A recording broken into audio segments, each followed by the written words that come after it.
Atzo, Lemoako asuteak erre eta bota eban eraikinean lanean dago soindino bezu hiltzaileak.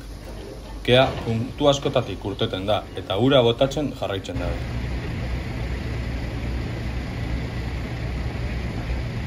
Berrogeita martona plastiko gordetzen ebasan biltegiko zuak, 4.000 litro gasoil eta 50 auto inguru topau ebasan bidean. Holan, eraikinaren zati handi bat errekarantza jauzi zan.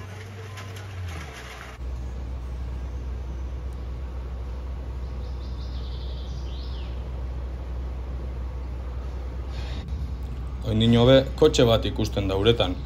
Beraz, sustantzia toksikoak eta gasoila errekan bera joate eragosteko ezi bat ipini dabe ur gainean.